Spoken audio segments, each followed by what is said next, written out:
Hello everyone. Today we have a Professor Jitendra Menghani. He having total 20 years of experience. He is a professor in Institute of Architecture and Planning, Nirma University campus. So let's begin with the interview, sir. My first question is to you. When you first came to the Institute of Architecture, Nirma University, what was your vision and how you are trying to achieve the same? Okay, hello Labdi. Ahmedabad holds a unique place for architectural education in India. The cluster of schools in the region of Ahmedabad and Baroda have some of the oldest and most reputed schools of architecture. These schools have created an ecosystem for architectural education since many decades, and the Institute of Architecture and Planning, Nirma University, is an addition in this cluster since 2014. Since then, it has become an important locus of focal point in this ecosystem. And within a short span of 8.5 years, almost, it has become a sought after institute for undergraduate studies in architecture in India. So I've been with Nirma since 2017.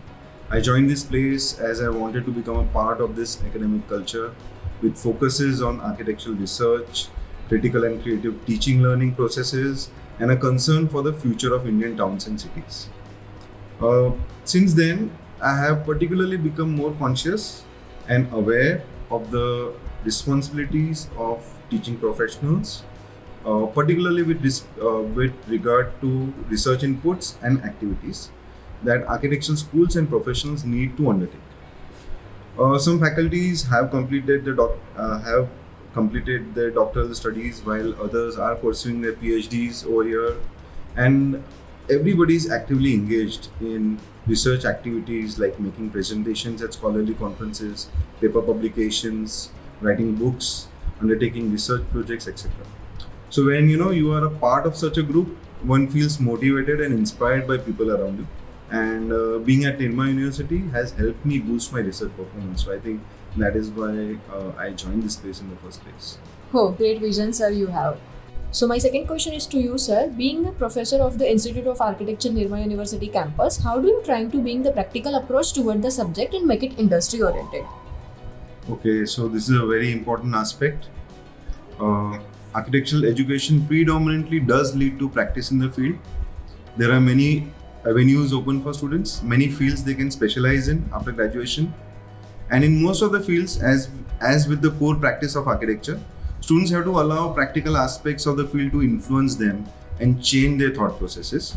So when students become architects, planners, urban designers, or when they do interiors or get associated with any other form of consultancy as professionals, they need to adapt to ways of working and engaging with their respective fields. As we are aware of this, such aspects are normally ingrained in the kind of exercises we give them and the learning processes that they get engaged in throughout the duration of the course. In the course design itself, practical approaches are viewed in the pedagogy that we follow.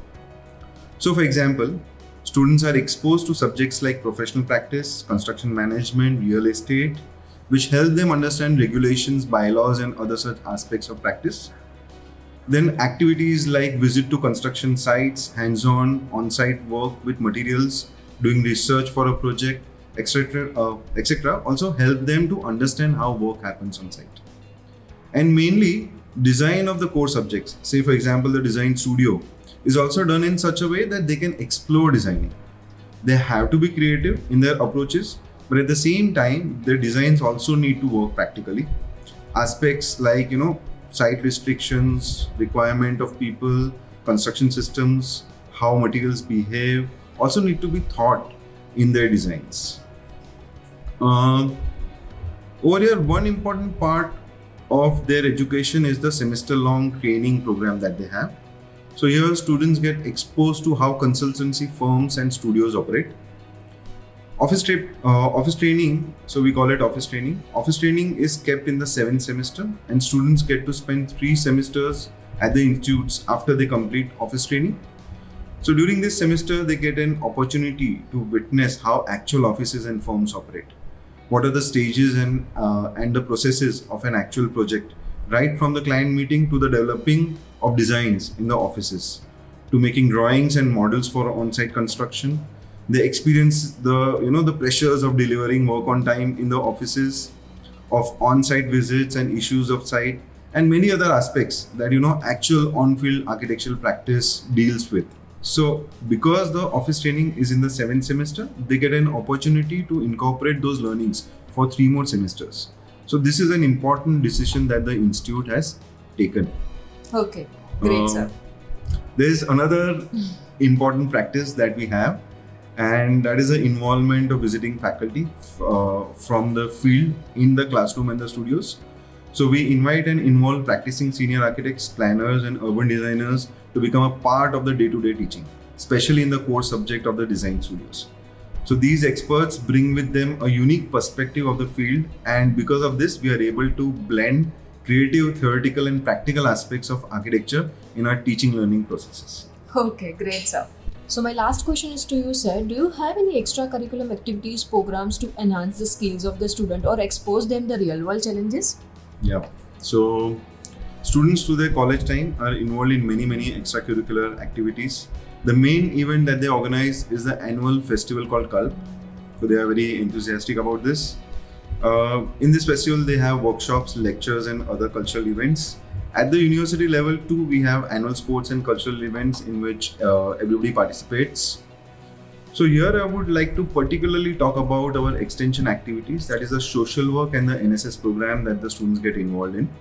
As a part of social work, we try and work for the community, especially for the vulnerable groups of our society. So this has 2 parts to it. One is that we have adopted a village south of Ahmedabad, and we plan to engage with this village and work on collaborative activities which would provide support to the villagers who are in the need of it. And the other part of this program is that we are working for people living in slums in some areas of Ahmedabad. To facilitate this, we are also collaborating with an NGO who is working with the vulnerable groups of our society. And in the past, we have taken up activities like, say for example, waste management surveys, working with children of Anganwadis, helping people with food and medicines during COVID-19, and many other such activities. So we've had 2 residential camps of 1 week each in Dandi village in South Gujarat, where students work with the community, and more such camps are also planned in our adopted village. Such tasks and involvements are difficult, as students are not working for themselves or their families or their institute, but they are engaging with the society and doing their bit for the benefit of others. So what I have observed that through such social work, students develop a feeling of empathy towards our society and the needy. It also builds their character over a longer period of time and promotes teamwork between them. Okay, great, sir. So now I would like to conclude the interview. Thank you for such all information. It is very helpful for the all students and the parents. Thank you so much, sir. Thank you, love.